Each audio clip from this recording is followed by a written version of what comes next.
नमस्कार दर्शकों, पंडित ज्योतिष चैनल में आप सभी का हार्दिक स्वागत है। आज मैं आपको चंद्रग्रहण पे विशेष पूछे गए आपको जो प्रश्न थे, जो आप मुझसे फ़ोन पे, व्हाट्सएप पे, टेलीग्राम पे, इंस्टाग्राम पे एवं सोशल नेटवर्किंग साइट्स के थ्रू एवं पर्सनली फ़ोन करके भी पूछते हैं, एवं जो भी जिज्ञासा और भी लोगों के मन में रहती है उसके मैं समाधान लाया हूँ कि क्या आप ग्रहण में क्या कर सकते हैं। देखिए, ग्रहण जो पड़ रहा है उसके ऊपर मैंने 2 वीडियो तो पहले ही बना चुका हूँ। अब यह वीडियो आप लोगों ने देखा ही होंगे। अब लोगों ने कमेंट भी किए हैं। मैंने कहा था कि आप लोग कमेंट करिएगा या प्रश्न पूछिएगा तो मैं आपके ऊपर उसके ऊपर अलग से वीडियो बना दूंगा। तो जो भी आप लोगों को पूछना है तो ये आप लोगों के जो कमेंट या प्रश्न थे वो मैं सब यहाँ पर लिख कर आया हूँ। मैं यहाँ से पढ़कर आपको बताऊँगा आपके कमेंट के जवाब। ठीक है, बहुत सारे प्रश्न हैं, लगभग 30 के आसपास हम लोगों ने सेलेक्ट किया हुआ है। यदि आप ये पूरा सुन लेंगे तो शायद अब हमारे पास कोई प्रश्न नहीं बचेगा। ठीक है, तो सबसे पहला प्रश्न है कि क्या सूतक में भी जो चीज़ स्पर्श हो गई है उसको भी धोना होगा। जैसे कि मैंने बताया था कि उस वीडियो में कि ग्रहण के समय जो भी आप लोग स्पर्श करते हैं, जिस पर बैठे हैं, जो कपड़े पहने हैं, जिस माला से आप लोग जाप कर रहे हैं, माला की जो गोमुखी है वो सब का सब धोना पड़ता है, शुद्ध करना पड़ता है। तो प्रश्न यह है कि क्या सूतक में भी हम लोग जो चीज़ स्पर्श करेंगे उसको भी धोना चाहिए। तो जी नहीं, सूतक में ऐसा नहीं है। केवल ग्रहण काल में जिसका भी आपने उपयोग किया है वस्त्र का, वह आपको धोना है। जैसे ग्रहण 2 या 3 घंटे का पड़ेगा उस समय, उस पीरियड में। और मैंने यह भी बताया था कि यदि आप बिस्तर पर सो जाते हैं रात्रि को बिना नहाए तो वह बिस्तर भी आपको धोना पड़ेगा। तो इस प्रकार से आप बिस्तर रखिएगा कि एक चटाई रख लीजिएगा और एक बेडशीट रख लीजिएगा जिस पर आप सो सकें और आसानी से उसको धो सकें सुबह। मैं तो कहूँगा कि जो लोग स्वस्थ हैं और जो लोग रात्रि को स्नान कर लें तुरंत वे लोग करिएगा।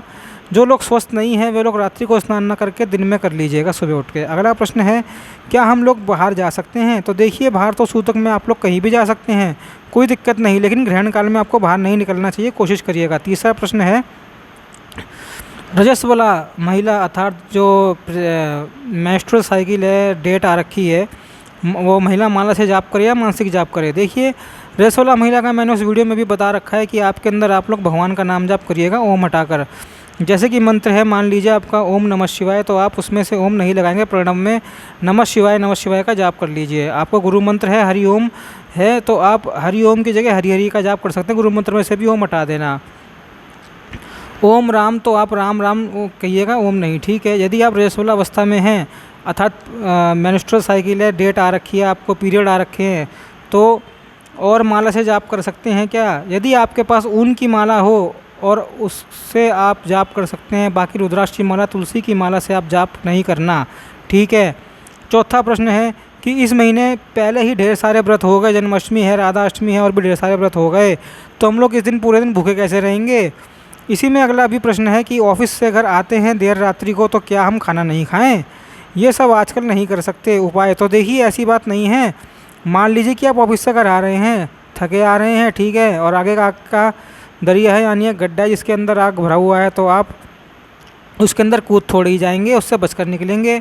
तो ऐसे ही यह है कि इससे ना हमको बचना है, क्योंकि यह हानि बहुत करता है। यदि हम लोग इसके अंदर निषिद्ध कर्म करें तो हानि बहुत होती है, और इसके अंदर जो भी हम लोग संकल्प करते हैं, जो भी हम लोग जैसा भी विचार करते हैं वह अटल हो जाता है, स्थायी हो जाता है, अटल सत्य हो जाता है। इतना प्रभाव है, बड़े बड़े सिद्ध योगी तांत्रिक लोग इस क्षण का इंतजार करते हैं कि कब ग्रहण आए और वे लोग इस अपने मंत्र की सिद्धि प्राप्त करें। तो देखिए, इसके अंदर फरियाद करने की आवश्यकता नहीं है, भले ही कितना भी व्रत हो गया हो, लेकिन यह अनिवार्य है। वह ऑप्शन था कि हम करें या ना करें, लेकिन यह अनिवार्य है, हैव टू, करना ही पड़ेगा।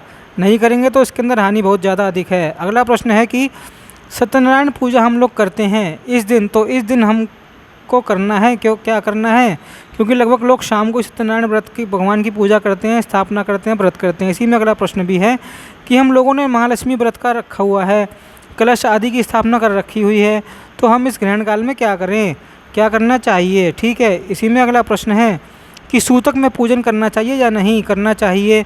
अब देखिए, मैं एक एक करके इसमें जवाब देता हूँ।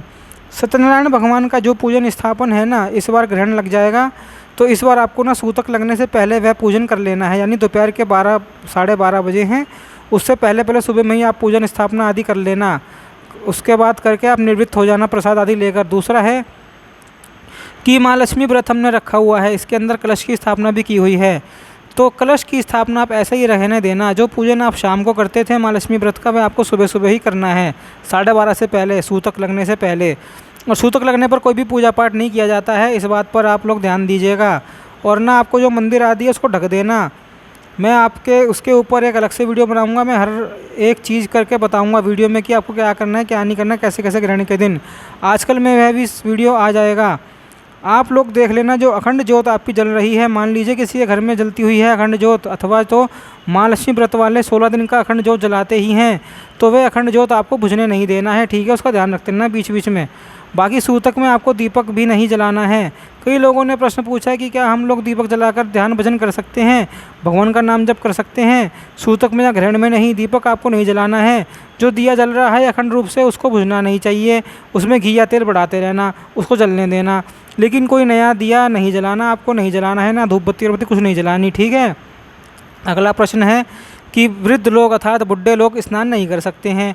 इतना कठिन काम कोई कैसे कर सकता है, पहाड़ टूटने वाला। देखिए, ये कठिन काम करना ही पड़ेगा। जैसे हम बीमार पड़ जाते हैं तो वैद्य के पास जाते हैं, डॉक्टर के पास जाना ही पड़ता है, तो यह अनिवार्य है। ऐसे ही यह भी अनिवार्य नियम है। ग्रहण से संबंधित देखिए, कोई भी व्रत उपवास है तो हम लोग उसके अंदर स्वतंत्र हैं कि हम करें या ना करें, लेकिन ग्रहण ये बड़ा ही दुखद फल देने वाला है, दुखद परिणाम देगा आपको यदि आपने नियमों का पालन नहीं किया। तो वृद्ध लोग हैं तो ज़रूरी नहीं है वे स्नान करें। मैंने बताया कि सूतक में लोग स्नान करते हैं जो ख़त्म होने के बाद स्नान करते हैं। तो मैंने तो पहले ही बता रखा है कि आप लोग यदि वृद्ध हैं, कोई बालक है या कोई मरीज है, रोगी है, तो वो ना लग जाते हैं, और बीमार हैं तो वो लोग स्नान नहीं करेंगे, ना सूतक में भी चलेगा, तो ठीक है। रही बात ग्रहण के बाद की, तो इसके अंदर क्या करना है आपको भी, ग्रहण के बाद आप सो जाइए किसी बिस्तर पे, फिर सुबह उठकर स्नान कर लीजिए। कितना आसान है, मैंने सब कुछ आपने वीडियो में बता रखा है। फिर भी आप लोग डर डर कर प्रश्न करते हैं, कोई बात नहीं, वीडियो को ध्यान से सुनेंगे तो आपकी सारी डाउट क्लियर हो जाएंगे। अब देखिए, अगला प्रश्न है कि गीता जी के 7वें अध्याय का पाठ हम लोग पढ़ सकते हैं क्या, जो हम लोग तर्पण देंगे तो इसके अंदर 7वें अध्याय का पाठ यदि आपको याद है तो आप ऐसे ही पढ़ लेना, लेकिन देखकर शास्त्र नहीं पढ़ा जाता, इस बात का आप लोग ध्यान रखिएगा। मोबाइल में आप लोग 7वां अध्याय चला लीजिएगा।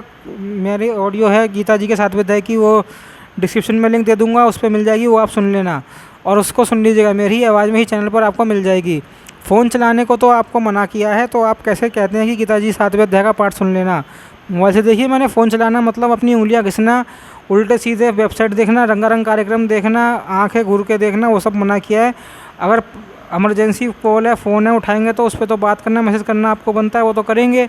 और वीडियो सुनने के लिए वीडियो का बटन दबाना है यूट्यूब का, तो वो सुनेंगे, वो तो इमरजेंसी काम है, एसेंशियल है, तो वो तो करेंगे, वो तो नहीं आपको रोकना है। लेकिन आप पाठ चालू करके रख दीजिएगा, सुन लीजिएगा, इतने के लिए कोई दिक्कत नहीं है। अगला प्रश्न है कि रात में किस मंत्र का जाप करें, हवन की विधि क्या है। तो देखिए, रात्रि में आपको ना किसी भी मंत्र का, जिसमें भगवान की आपकी श्रद्धा हो, उस मंत्र का जाप कर लेना, ठीक है। लेकिन हमारे चतुर्मास के महत्व में आता है कि ओम नमो नारायणाय, ओम नमो भगवते वासुदेवाय। चतुर्मास में सबसे पावरफुल मंत्र हमारे शास्त्रों में बताया गया है कि इसका जाप करें, इसी के द्वारा भगवान का पूजन आदि करें। तो ओम नमो नारायणाय अथवा ओम नमो भगवते वासुदेवाय, अथवा जितना गुरु मंत्र लिया हुआ है वे अपने गुरु मंत्र का जाप करें। बीज मंत्र हो, ऐसा भी मंत्र हो, ठीक है। बाकी जिनके पास गुरु मंत्र नहीं है, जिस भगवान में उनकी श्रद्धा है, वो आप अपने इष्ट देव का या किसी भी भगवान का जो आपकी श्रद्धा है जाप कर सकते हैं। लेकिन शास्त्रों के अनुसार ओम नमो नारायणाय, ओम नमो भगवते वासुदेवाय, इस मंत्र का जाप करने से नारद पुराण के अनुसार इसमें बुद्धि की वृद्धि होती है, बुद्धि बढ़ती है, दुर्भाग्य खत्म होता है, और विशेष करके चंद्र ग्रहण में भी इसके जप की महिमा है। मैं इसका हो सका तो मंत्र जाप भी दे दूंगा। ओम नमो नारायणाय कहाँ दिन भर चलता रहेगा, आप अपने घर में से चलाकर छोड़ दीजिएगा, भगवान का नाम चलते दीजिएगा, चलते फिरते हमारे कानों में पड़ना चाहिए, कान पवित्र शरीर पवित्र हो जाएगा, जीवन उन्नत होगा। अगला प्रश्न है, दान का सामान कब निकालें। देखिए, दान का सामान आपको ना सूतक में निकाल सकते हैं, आप लोग बाकी स्पर्श करके ग्रहण में रखना है। मान लीजिए हमने निकाल के रख लिया है, बाकी हम लोगों का जो संकल्प करके दान के लिए जो आप ऐसे ग्रहण में स्पर्श करिएगा, मैं पूरा वीडियो बनाऊंगा करना क्या है हमको, इसके अंदर हवन करके भी बताऊंगा, आप लोग साथ साथ में हवन भी कर सकते हैं, ठीक है। मैं एक अच्छे से एक प्रॉपर वीडियो सोच रखा हूँ, समय मिलेगा तो ज़रूर बनाऊंगा कि कैसे दान करना है, पक्षियों के लिए क्या निकाल कर रखना है अलग से। मैं चाहूँगा कि पहले ही वीडियो बनाकर डाल दूँ ताकि आप लोग पहले से तैयारी करके रख लें। अगला प्रश्न है, पूर्णिमा का व्रत कब है और चंद्र देवता को व्रत देना चाहिए या नहीं। देखिए, पूर्णिमा का व्रत ना इसी दिन पड़ता है जिस दिन ग्रहण है, तो चंद्र देवता को अर्घ आपको इस दिन नहीं देना है। यदि आपका नियम है कि चंद्र देवता को अर्घ देना है तो आप ग्रहण खत्म होने के आसपास, जब ग्रहण खत्म होगा रात को, उस समय चंद्र ग्रहण के बाद आप चंद्रमा को अर्घ दे सकते हैं, स्नान कर सकते हैं।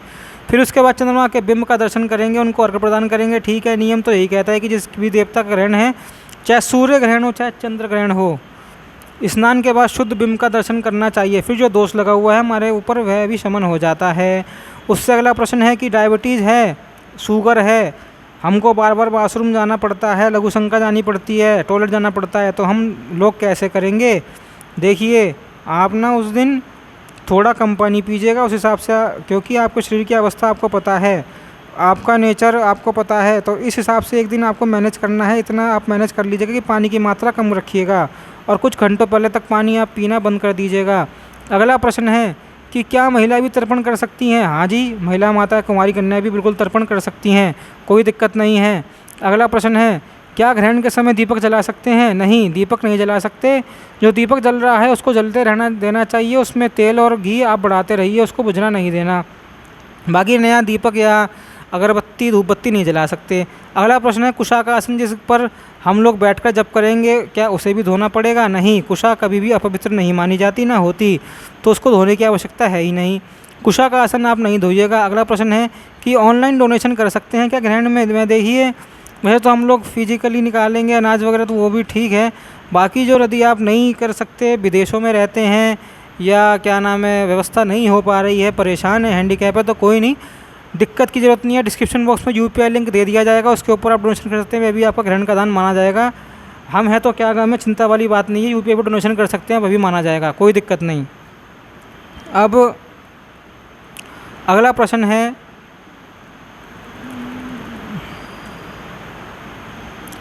दान के बाद कुछ आपको पूजन करना है या नहीं? केवल नाम जप करना है, मंत्र जाप करना है, बस एक ही काम करना आपको। ठीक है। अगला प्रश्न है कि किसी रिश्तेदार के यहाँ पर गए हैं तो वहाँ का अन्न खा सकते हैं क्या? नहीं, यहाँ पर ना ध्यान दीजिएगा। यदि आप अपने भाई के पास हैं, यदि आप अपने ससुराल में हैं, यदि आप अपने ननिहाल में हैं, ठीक है, ददिहाल में हैं, अपने गुरुजी के आश्रम में हैं, बाप के यहाँ पे हैं और भाई के यहाँ पे हैं, तो इन जगहों पर आप खा सकते हैं, कोई दिक्कत नहीं। बाकी आप कहीं और खाएंगे तो आपको दोष लगेगा। और कहा गया है चंद्र ग्रहण के दिन अथवा तो किसी भी ग्रहण के दिन हमें लोगों को कहीं दूसरे का अन्न खाते हैं तो हमारे 12 वर्षों का पुण्य नाश होता है। अमावस्या पर 1 महीने का, पूर्णिमा पर 15 दिन का, ऐसे ही संक्रांति में 6 महीने का, किसी किसी संक्रांति में 1 महीने का भी बताया गया है। लेकिन ग्रहण के पूरे 12 वर्षों का पुण्य हरिओम फट स्वाहा हो जाता है, 0 हो जाता है। तो इस बात का आप लोग ध्यान रखिएगा कि खाना नहीं है। सूतक लग जाएगा, चाहे पूरे दिन में सूतक नहीं लगा हो तो भी आपको नहीं खाना है, क्योंकि ये पूरा दिन माना जाता है। इस दिन आपको दान का नहीं खाना है। अब अगला प्रश्न है कि क्या प्रेग्नेंट महिलाएं, माताएं, बहनें तर्पण कर सकती हैं? नहीं, आपको तर्पण नहीं करना है। अगला प्रश्न है कि दान के बारे में समझाएं। मैं समझा दूंगा अलग से वीडियो बना के। बाकी मैंने पिछले वीडियो में आपको बताया है कि आपको अलग अलग अनाज निकाल के रख लेना है, जिसके लिए भी आपको दान करना है कि मैं पक्षियों के लिए दान कर रहा हूँ, संकल्प करता हूँ, इस अनाज के स्पर्श करके संकल्प कर दीजिए। बस कुल सुबह दान करना है आपको। ऑनलाइन दान करना है तो ग्रहण काल के समय आप ऑनलाइन दान कर सकते हैं। यूपीआई पेमेंट का लिंक आपको डिस्क्रिप्शन में दे रखा है, उसकी कोई दिक्कत नहीं है। सूतक में हम लोग मेडिसिन ले सकते हैं क्या? हाँ, बिल्कुल ले सकते हैं आप मेडिसिन। शाम को समय, शाम से पहले आप मेडिसिन ले सकते हैं। ओम नमो नारायण है, ओम नमो भगवते वासुदेवाय का जप कीजिए। गुरु मंत्र है तो गुरु मंत्र जप कीजिए। अथवा तो कोई लोगों ने पूछा कि क्या हम महामंत्र हरे कृष्ण कृष्ण कृष्ण हरे हरे जप कर सकते हैं? बिल्कुल जप कर सकते हैं। भगवान किसी भी नाम का जप कीजिए, कोई दिक्कत नहीं। वह सब आपको यदि गंगा जल पास में है तो 1 करोड़ गुना फल देगा। चंद्र ग्रहण में और सूर्य ग्रहण में यदि आप गंगा जल पास में रख के करते हैं तो 10 करोड़ गुना फल कहा गया है। ठीक है। अब देखिए, कटोरी में रखा हुआ तो गंगा जल है, उसको हम लोग क्या करें? तो जो कटोरी में आप लोग गंगा जल रख के पास में जप करेंगे ना, तो जो माला से आप जप करते हैं वह माला आपकी जब पूरी हो जाए, चंद्र ग्रहण खत्म हो जाए, तो उस माला को गोमुखी में निकाल कर सीधा उस कटोरी में डाल देना। ठीक है। गंगा जल कभी भी अपवित्र नहीं होता। गंगा जल में अश्रद्धा नहीं करना, वो गंगा जल कभी अपवित्र हो ही नहीं सकता किसी भी अवस्था में। ज़्यादा गंगा जल आपने रखा हो ना तो आप वापस रख लेना उसे डब्बे में, पवित्र नहीं है। थोड़े से गंगा जल से आप माला डुबो कर चले जाना, फिर जब स्नान आदि करके आना तो उस माला को निकाल लेना, वह माला शुद्ध हो गई रहेगी गंगा जल के द्वारा। कुंडली में ग्रहण दोष है, वह क्या लोग करें, वो लोग क्या करें? जिनके कुंडली में ग्रहण दोष है उनके लिए मैं उपाय बताऊंगा। 4 घड़ों का उपाय है, और जिनके दोष नहीं है वे भी कुंडली में, तो यदि उनके पाप खत्म करने हैं तो ग्रह के दोषों से बचना है तो उनके लिए भी यह उपाय है। 4 घड़ों का एक उपाय है यह, उसके अंदर जल भरा जाता है, कुछ कुछ सामग्री डाली जाती है और उन घड़ों में स्नान किया जाता है कब? ग्रहण खत्म होने के बाद। ठीक है। तो वो उपाय दोष खत्म करता है, उसका उपाय भी मैंने बना दिया है, वीडियो उपलब्ध है, वीडियो आप देख लेना। देखिए बहुत सारे वीडियो मैंने सोच रखे हैं, अब देखते हैं कितने वीडियो हम लोग बना पाते हैं। बाकी आप लोग चैनल पर देखते रहिएगा, अपडेट लेते रहिएगा, वीडियो आते ही रहेंगे। अगला प्रश्न है कि मंदिर में बैठकर जाप कर सकते हैं, ध्यान कर सकते हैं, ध्यान भजन कर सकते हैं क्या? बिल्कुल कर सकते हैं, 100% मंदिर में बैठकर ध्यान भजन, लेकिन मंदिर को बंद रखा जाता है इस दिन, ठीक है। भले भगवान जहाँ पर हो आप वहाँ पर कपड़े से ढक देना अथवा तो कपाट लगा देना, मंदिर का दरवाज़ा हो तो मंदिर का दरवाज़ा उसे बंद कर देना, पर मंदिर के प्रांगण में आप और आसपास बैठकर हम लोग जप करते हैं, उससे कोई दिक्कत नहीं है। अगला प्रश्न है कि कुशा और केला तिल जो हम लोगों ने पानी में डाल रखा है, अनाज में डाल रखा है, कच्चे अनाज में, पक्के अनाज में, अथवा तो अन्य कहीं भी हम लोगों ने जहाँ रखा है, तो क्या हम उसको उठाना पड़ता है ग्रहण के बाद? सब जगहों से तो उठाना संभव नहीं है। जो देखिए कई लोगों की धारणा होती है कि हमने जो कुशा डाल रखा है जल में सारा का सारा नेगेटिविटी इस कुशा में आ जाएगी, नहीं, ऐसी कुछ बात नहीं होती, इसलिए उस कुशा को निकाल कर फेंकना होता है। ऐसे कोई लोग पैनिक भी करते हैं। मैं कई वर्षों से देखता भी हूँ कि कई जगहों पर ऐसा कुछ भी नहीं है। कुशा क्या है, तुलसी क्या है और वह काला तिल क्या है, यह हमको सुरक्षा कवच प्रदान करता है कि वह अन्न पर यह चीज़ वस्तु दूषित ना हो। ऐसा नहीं कि सारी नेगेटिविटी उस कुशा में समा जाएगी, उसको निकाल कर फेंको, ऐसा कोई बात नहीं है। बाकी अनाज में हम लोग हटा सकते हैं, निकाल सकते हैं, इसमें भी कोई दिक्कत नहीं है। यदि रह जाए तो भी कोई दिक्कत नहीं है, ठीक है। अगला प्रश्न है कि जो यात्रा पर हो, कोई ट्रेन आदि में सफ़र में हो तो उनको क्या करना चाहिए? देखिए कोई ट्रेन आदि में सफ़र में हो तो उनके लिए क्या है कि आप केवल भगवान का नाम जप कर सकते हैं, ठीक है। और जितना हो सके अपने को बाहर के वातावरण में मत आने दीजिएगा। जब ग्रहण लग जाए तब और क्या कर सकते हैं आप, बस कुशा यदि हो, तिल यदि हो तो अपने सिर पर थोड़ा डाल देना, कुशा इधर कानवा में लगा लेना, मतलब कान के अंदर लगा लेना। और जो लोग बाहर हैं उनके लिए भी बता रहा हूँ, जो लोग घर में हैं उनके लिए भी बता रहा हूँ, दोनों कर लेना ये काम। कुशा अपने शरीर पर लगा के रखना अथवा तो काला तिल अपना थोड़ा सर पर डाल के रखना, तो इसके प्रभाव से आप लोग बच सकते हैं। और भगवान का नाम सभी दुष्प्रभाव से बचाने के लिए रास्ता है। तो बस इस वीडियो में इतने ही प्रश्न थे, मिलते हैं अगले वीडियो में, जब तक के लिए ओम नमो नारायण, ओम नमो भगवते वासुदेवाय।